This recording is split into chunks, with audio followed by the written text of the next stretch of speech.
हाय, नमस्कार सगळ्यांना. Shri Gurudev Datta. Welcome back to my YouTube channel. तर कसे आहात सगळे?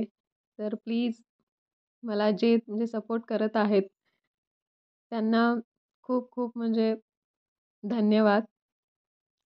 तर आजचा म्हणजे ब्लॉग आहे, म्हणजे त्याचं म्हणजे आजचा ब्लॉग बनवण्याचा उद्देश हे आहे, की म्हणजे मला म्हणजे मोराळेबद्दल आलेली प्रचिती आणि अनुभव मी शेअर करणार आहे. मला मोराळेचं भक्ती मार्ग चालू केल्यापासून खूप अनुभव आले आहेत आणि त्यातून मी एक अनुभव तुम्हाला सांगते. खरी म्हणजे झालेलं म्हणजे खूप म्हणजे अनुभव आहेत आता म्हणजे एकाच व्हिडिओमध्ये मी सांगू शकत नाही. त्यातून मी एक अनुभव तुमच्याशी शेअर करते. तर असं झालं की माझी म्हणजे बहीण आहे, ती म्हणजे खूप आजारी होती. तिला म्हणजे काय होतं ते नेमकं कळत नव्हतं. सारखं हॉस्पिटलला जायचं, सलाईन लावायचं, घरी जायचं आणि घरी म्हणजे हॉस्पिटलमध्ये कमी होणार, सलाईन लावल्यानंतर कमी होणार आणि घरी आल्यानंतर परत तिला म्हणजे त्रास व्हायला चालू होणार. तिचे पाय दुखणार, पोटात दुखणार आणि खूप तिला त्रास होणार आणि परत हॉस्पिटलला जायचं. परत म्हणजे सलाईन लावायचं आणि सगळे तिचे रिपोर्ट नॉर्मल होते. तिला म्हणजे काय त्रास होते ते कळत नव्हतं आणि ते एकदम अचानकच तिला म्हणजे ॲडमिट करावं लागलं हॉस्पिटलमध्ये. मग आम्हाला म्हणजे कॉल आला की तिला ॲडमिट केलं की असं म्हणजे तिला बोलण्याच्या परिस्थितीत पण नव्हती आणि ती चालण्याच्या परिस्थितीत पण नव्हती. मग आम्हाला कॉल आल्यानंतर आम्हाला काही सुचेना झालं. आम्हाला काही म्हणजे कळेनाच झालं की म्हणजे असं ते सांगू लागले की म्हणजे आता ती जगणारच नाही. असं ते आम्हाला म्हणजे सांगू लागले की म्हणजे तिचं म्हणजे काहीच तिला म्हणजे करता येत नाही आहे, बोलता येत नाही आहे. आम्ही पण कॉल म्हणजे तिच्या मोबाईलवर कॉल केले की मोबाईल स्विच ऑफ केलेले. मग ती काय म्हणजे बोलत नव्हती. दुसऱ्या म्हणजे तिच्या म्हणजे नवऱ्याच्या मोबाईलवर कॉल केलं तरी ती म्हणजे बोलण्याच्या परिस्थितीत नव्हती. तिला बोलताच येत नव्हतं. मग आम्हाला एवढं टेन्शन आलं की म्हणजे तेव्हा आम्ही भक्तिमार्गात होतो. मला हा आलेला अनुभव आहे. जे मी ते सांगते. खरी झालेली घटना आहे. तर असं झाल्यामुळं मग आम्ही म्हणजे त्या दिवशी संध्याकाळ झालेली. मग त्या दिवशी आम्ही जाऊ शकलो नाही. मग दुसऱ्या दिवशी आम्ही म्हणजे दुसऱ्या दिवशीपर्यंत आम्ही टेन्शनमध्येच होतो. म्हणजे खूप टेन्शन झालेलं की म्हणजे तिला काय झालं नेमकं म्हणजे रिपोर्ट तर सगळे नॉर्मल आहेत पण त्रास तर कमी होत नाही आहे. मग झालंय काय म्हणजे तेच कळत नव्हतं. मग ते म्हणजे ते कळेना झाल्यानंतर तिला ते किडनी स्टोनचं पण प्रॉब्लेम होतं. पण त्याचा पण तिथं त्रास नव्हता. मग ते म्हणजे दाखवून देत नव्हतं. मग ते म्हणजे हॉस्पिटलमध्ये सगळे रिपोर्ट नॉर्मल. मग काय झालं कळेना झालं. मग आम्ही दुसऱ्या दिवशी जेव्हा निघालो म्हणजे इथून बसमध्ये गेलो आम्ही आणि इथून इथून घरातून निघाल्यापासून म्हणजे मी म्हणजे काय झालं की मी नामस्मरण करते रोज. आमच्या घरात भक्तिमार्ग चालू आहे. नामस्मरण करताना मी जेव्हा नामस्मरण करत होते तेव्हा मी दत्त महाराजांना मागून घेतले. विनंती केली की जेव्हा मी तिथे जाईन माझ्या बहिणीला मी भस्म लावीन. जेव्हा मी इथून भस्म नेऊन जेव्हा तिच्या कपाळाला मी भस्म लावीन, तेव्हा मला पुढचा मार्ग पाहिजे. मला पुढचा मार्ग मिळाला पाहिजे दत्त महाराज. तिला काय होता कामा नये, असं मी मागून घेतलं आणि नामस्मरण करून मग आम्ही बसमध्ये निघालो.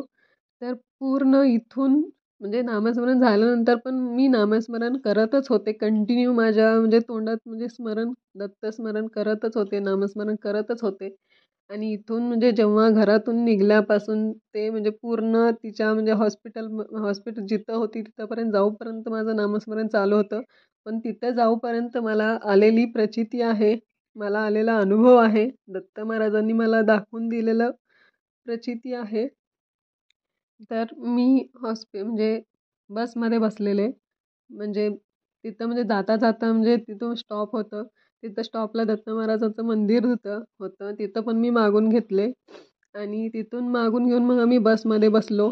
मग बसल्यानंतर आम्ही म्हणजे जात होतो. आम्ही म्हणजे या जगातच नव्हतो. म्हणजे आम्हाला एवढं टेन्शन झालेलं की म्हणजे हे काय व्हायला लागलंय, हे काय चाललंय, म्हणजे एवढा का त्रास होतोय. तर एवढं कळत नव्हतं की आम्ही म्हणजे रडतच होतो. आमच्या डोळ्यात पाणी होते, टेन्शन होतं आणि तोंडात नामस्मरण होतं. माझी आई पण नामस्मरण करत होती. पूर्ण म्हणजे कुणाकडेच आम्ही बघत नव्हतो, कुणाकडेच आमचं लक्ष नव्हतं आणि मी खिडकीच्या साईडला बसलेले आणि मी खिडकीच्या साईडला बसलेले आणि माझं लक्ष पूर्ण तिच्याकडं होतं आणि माझ्या तोंडात नामस्मरण होतं. मी मग दिगंबरा दिगंबरा श्रीपाद वल्लभ दिगंबरा एवढंच म्हणत होते. आणि जेव्हा मला म्हणजे असं म्हणजे मी मागून घ्यायला लागले दत्त महाराजांना मनातल्या मनात, की तिला जर काही झालं ना दत्त महाराज, तर आम्ही कोणच वाचणार नाही. तर आम्ही पण म्हणजे जीव देऊ. आम्हाला हे जगच नको. आम्हाला जगणंच नको. जर तिला काही झालं तर दत्त महाराज तर आम्ही जगणार नाही. तुझ्या तुझ्या समोर येऊन आम्ही डोकं ठेवून जीव देऊ, असं मी म्हणलं. तर एकदम काय झालं माहिती आहे, मला आलेला अनुभव आहे, खरी घटना आहे, अंगावर काटे येतात. तर खिडकीतून म्हणजे बसलेले, तर एकदम मागून एक क्रोझर आली. क्रोझर आल्यानंतर ती एकदम एवढं स्पीड आली ना, तर पूर्ण ते बसला म्हणजे मी ज्या बसमध्ये बसलेले त्याला मागं टाकून पुढं गेलं. त्या पुढं गेल्यानंतर ना ते मागची म्हणजे ते डोअर असते ना म्हणजे क्रोझरची, त्या क्रोझरवर काय होतं माहिती? तर स्वामी समर्थ होते. स्वामी समर्थ आणि वर भिवू नकोस, मी तुझ्या पाठीशी आहे, असं मला दाखवून दिले. तेव्हा मी म्हणजे समजून घेतले, की एवढं मी त्रास करून घेतोय, एवढं आम्ही मागून घेतोय दत्त महाराजांना, तर दत्त महाराज आम्हाला दाखवून दिले सुद्धा, की मी तुमच्यासोबत आहे, तुमच्या पाठीशी आहे. असं आम्हाला दाखवून दिले.